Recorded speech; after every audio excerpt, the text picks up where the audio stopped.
Welcome back, chooms. It's been a bit since my last Cyberpunk 2077 mod list. In the meantime, there were a lot of amazing mods released that work on the latest patch 2.13, so make sure you update. Although, in the case you are new to modding, check out my beginner's guide before jumping into this. Now, the list is huge, so let's get right into it. First mod on the list is Vehicle Durability Display that adds a value to the UI that shows how close the vehicle is to get completely destroyed and the overall integrity of the car.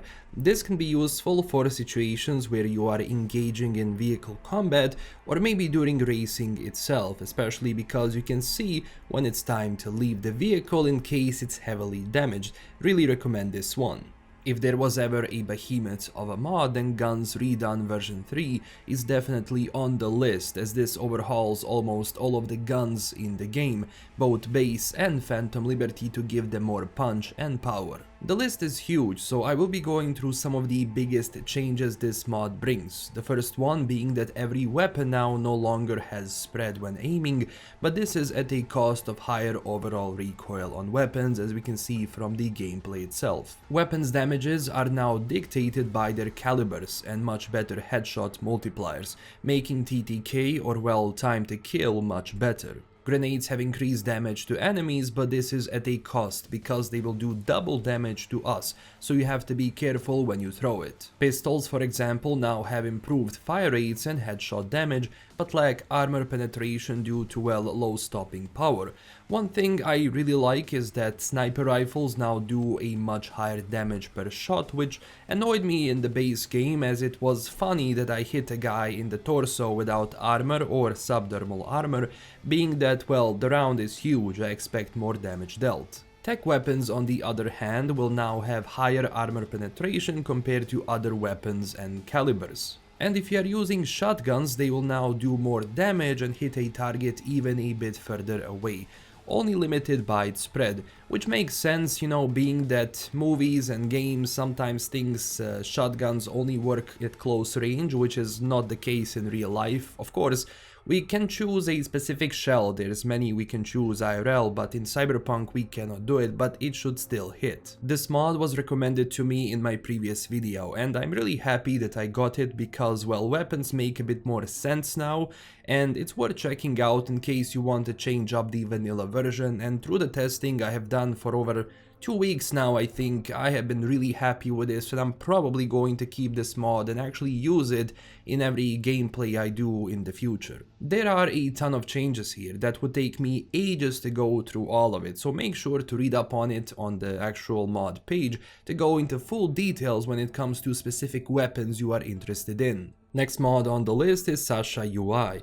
As you probably noticed that the colors of the UI represent the colors from Let You Down music video. It changes pretty much every aspect of the game when it comes to like the text, the menus and everything else into this pinkish hue, which is nice if you want to change things up. There are many ways to change the color of the UI besides this mod, but this one is worth checking out, and the mod author even added some lore into it, where Sasha's UI colors were leaked after her disappearance, and if you are a female V and tired of the aggressive red tones, main lets you adopt these UI mods into her memory. Good thing about this is that it doesn't require any prerequisite mods, so you can basically just download it and that's pretty much it. When it comes to gameplay mods, Night City Salvage Scrap Vehicles for Eddies is worth checking out, as it adds another activity to the game you can do, where, for example, when you obtain a car through any means, you can bring them to the salvage yard and get paid for the scrap.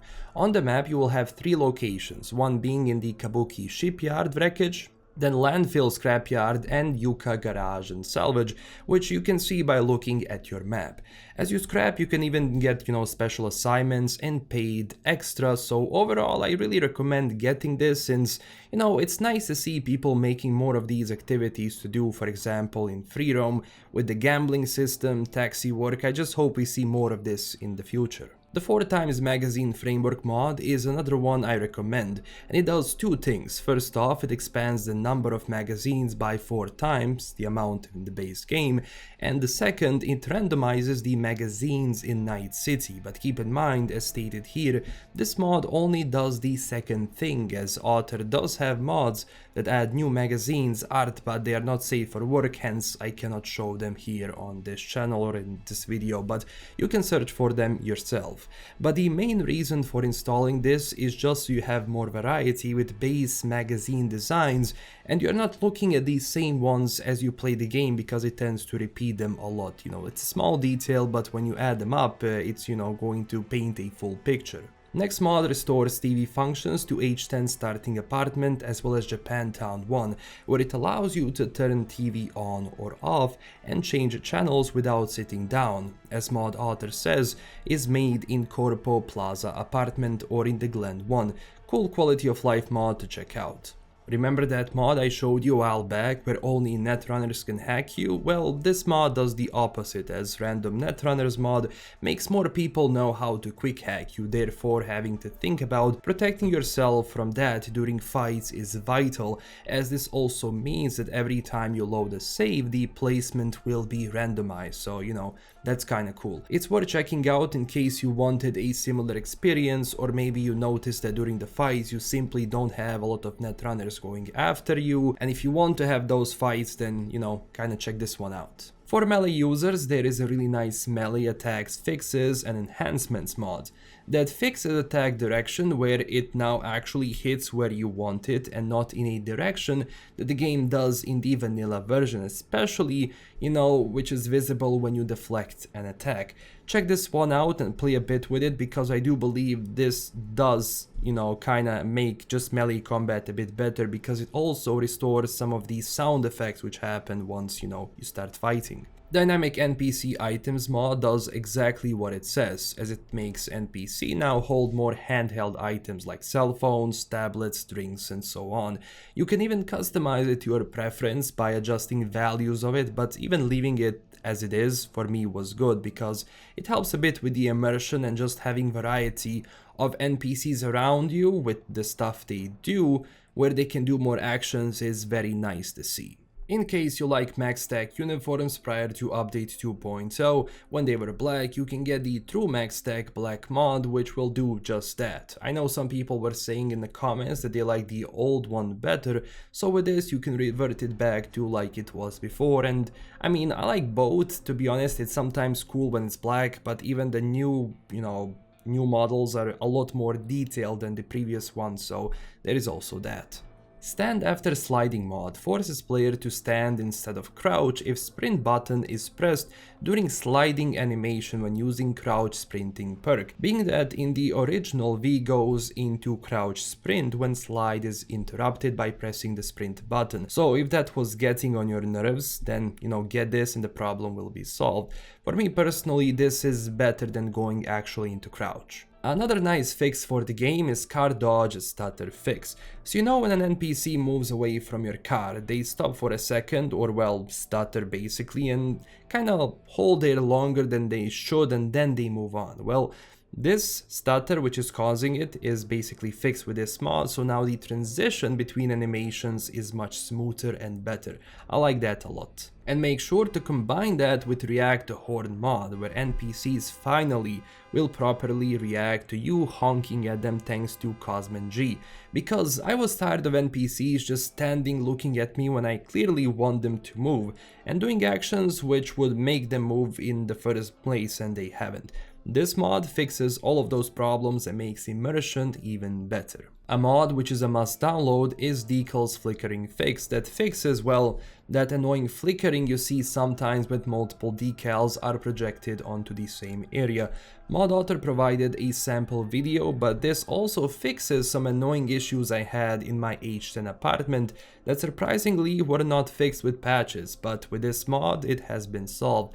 Big props to Sasuine for actually releasing it. Now to one of my favorite mods on the list, and that's the Lut Switcher. You won't need to constantly delete and add a LUT, we just add, extra wasted time on top where you can simply change it in real time. Simple as that, thanks to Cyanide X. Keep in mind you need to download the core Lut Switcher and then optional file pack, otherwise you won't see all of the options. So basically it goes the core file and then you're gonna be downloading packs of these LUTs. I like how seamless and easy this is, so I can basically create a perfect atmosphere for myself, changing it in case it gets, boring or I want to have a specific look during a scene. It's just great stuff and makes everything a lot easier. You can see right here, I'm changing these like LUTs very easily. Another cool mod to check out is Player Character Editor that allows you to edit various things including eddies, perk points, attribute points, street cred, health, RAM and much more easily as a Cyber Engine Tweaks extension. So you basically just have to press tilde or any other bind you selected for it and simply use it. Just be careful when changing this and always back up your saves, but that's the rule when modding in general.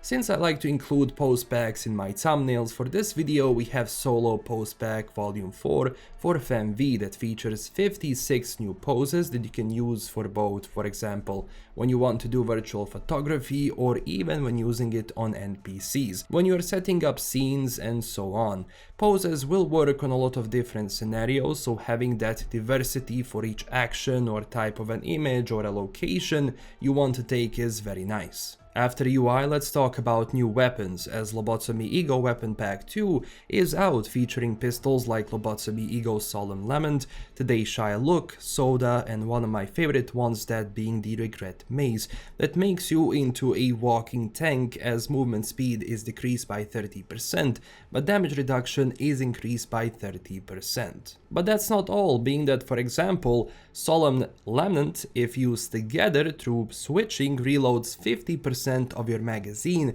and critical damage is increased for 4 seconds. It would be cool if, we could dual wield these, but sadly there is no such option in the game. But maybe they think about it in the sequel. You can add the weapons through the console code or buy them in-game for more immersion. A really cool weapon mod I have been using lately is Thermal Tsumetogi, which replaces the appearance of the Tsumetogi in the game and adds more shock chance. The visual is really nice, great if you fight during the night, as the blue light really stands out, and I do wish that in the sequel devs play around more with weapon types like they did with the, for example, Thermal Katana and Ago. Now in the case you don't know how to get this katana in the first place, you can spawn it using the console code, or if you finish the Pieces mission in the game where it can be looted in the room connected to the said mission, but definitely check this mod out. When it comes to experimental new weapon mods, check out Dixon's special Crossbow, which brings an actual crossbow from Daryl Dixon into the game. Keep in mind that this is still in test phase and I can see a lot of potential with it. And this has been receiving a lot of fixes, so check this mod out, from time to time if it was updated because you want to run the latest version of the weapon. But it's fun to play with this, especially when I just want to take a break from regular weapons and try out a new build or just use it in free roam. Next mod on the list is Laser Sight Attachment Replace that adds laser sight to your weapons, or well, specifically your sights. Cool to check out if you're going for a more tactical approach in your gameplay. Speaking of vehicles, first on the list is the Lamborghini Veneno. Vehicle model wise looks really well done with attention to detail on almost every part of the car. Besides that, no roof makes driving from first person also very immersive. Handling of the car is good, it's fast, but I don't have an issue controlling it in turns, which is also a big plus. In case you don't care about your experience being lore friendly, then check this one out. Believe it or not, we have another Lamborghini, this one being Temerario, which model wise is fantastic. It's from the same mod author, so performance, quality and detail is worth checking out, especially if you need it for footage to create those hyper realistic, looks with 3 shades and basically other, recolors that people like to do. After Lambos, let's get into more grounded vehicles, this one being Mitsubishi Evolution X, a fantastic vehicle for racing, and with the black color, in case you're having a similar transmog, this can work really nicely with it. Sound is good, as well as handling and driving experience. It's not too fast, but it's fast enough, making it really good around the city center and, for example, very narrow streets, and overall I just like how it looks. Another car mod I really like is Nissan Skyline GTR R34 with Hycade Bodykit. Vehicle looks phenomenal in case you are going for that street kit playthrough where, to be honest, it looks like it's came straight out of Haywood. Handling and driving experience is prime, and because it's a Skyline, it's a must download, but overall, like most of the cars which I do cover in these videos are just phenomenally done. Another cool car mod on the list is Lexus LC500 Liberty Walk from 2021. I like Lexus in general, so it's nice to see one like this in the game. Model wise, it's well done, as well as interior itself with good handling and top speeds. Great to cruise around in or just use it for races, fits either way. In case you wanted a somewhat more lore-friendly vehicle, at least in the look, then I have the Hyundai N Vision 74 that looks amazing. It really fits in the Cyberpunk universe. I love details on the back lights and signals, as well as quality of materials being used here is just amazing, especially on the chassis. For the bike enthusiasts, I have BMW R Nine T, which is also fully customizable. This is one of the most detailed bike mods I've ever seen, which features unique animated dashboard which is drawn from scratch that has two states, one for day and one for night. Full painting system where you can set up exactly how you want the color of the bike with a dye designer. Keep in mind that this is a separate program, so you have to get both. And for the end, it also features custom physics. Quality wise, this mod is going right up in my Hall of Fame mods when it comes to vehicles, just because of how much care has been put into it. Now, I know that people don't like running programs which are made like this, and I understand it, so in case you don't want to get Dye Designer and run it, that's up to you. I mean, you can still actually get the bike. I tried it and so far I'm good, and also Nexus does, check this for as well. But you should always be careful when running stuff like this, but overall this mod is just fantastic. After R9 we have another BMW bike, and that's the M1000RR. It's not fully customizable as the previous one, but it makes up for it with amazing quality of the model, great handling and top speeds, making this a really fun bike to roam around Night City in, especially once you get some mods for FOV, like I showed you in my previous modding video, so they're kinda worth checking out. Going back to classics though, we have a 1966 Ford Mustang GT, which looks amazing and is more lore friendly, being that these classic designs really fit well into world building and design CDPR was going for when they moved the game into 2077, most notably because CDPR's design draws a lot from, well, 2020 design and older vehicles, and placing them in the future on, while still having that futuristic look to them. On the customization side, we also have Ciri's hair with physics that you can have, because as I know from the moment this game was released, there were people making Ciri-like characters, so in the case you wanted to have that, well, you can get this mod and basically have a hair replacer so you can put it on. And the hair itself will work great with Witcherpunk 2077 mod, where it changes the body model of female V into Ciri. I do like how this model was done. Combined with this, it does look like Cirilla, but keep in mind, if you want to stop looking like this, then just remove the mod by deleting the files you placed. Much easier that way, and it basically makes everything go back to as before you got this mod. When it comes to outfit mods, first on the list is Hailey Outfit from the First Descendant, as surprisingly more and more of those mods have been appearing in Cyberpunk. I wonder why. The full set comes in various color patterns, as well as things like, for example, gloves, earpiece and so on. Model itself is very highly detailed, so in the case you're going for a more character customization and style. If you like cyberware that Songbird has on her hands, then you can actually have it now for FemV with this mod, which makes it, as always, an equipable item that you can have with Equipment EX transmog system, because I know there were some comments like on my previous modding videos where people don't watch the beginner's guide and they don't, understand that they need to have Equipment EX, which is going to allow them to place more stuff on various parts of the body. Without it, making this transmog system is not going to work. So get the actual Equipment EX and you're gonna be able to have this on yourself because it looks amazing. With FemV option covered, when it comes to male V, we have classic leather and denim jacket outfits, and as I said, denim, leather and plaid variation with a lot of colors to choose from. I really like the quality of each clothing piece and it's worth checking it out. As always, you can spawn the items through console code or get it from a virtual atelier store, which I recommend doing because, well, it's a lot more immersive to browse. Next up, for clothing customization, we have modular tactical harness for both male and FemV. It adds 7 harness colorways with modular accessories. For now, these harnesses only fit on vanilla bodies, so it's worth noting in case you're using any body mods, it's going to be, well, clipping through. It also knows that female version has less accessories, but that can be mitigated by using this mod, which I'm going to leave down below in the description. Worth checking out in case you want more militaristic tactical look for your V. And these were all of the mods that I have for you today. Stay tuned for more Cyberpunk 2077 modding videos, as I will be uploading more of these with different themes now because, well, modding has been very active lately and there is so much to cover. If you enjoyed this video, consider liking and subscribing for more, as well as join our community on Twitter and Discord. Also, huge thanks to my current Patreon supporters, and as always, check out my other modding videos and stay classy everyone. Bye bye.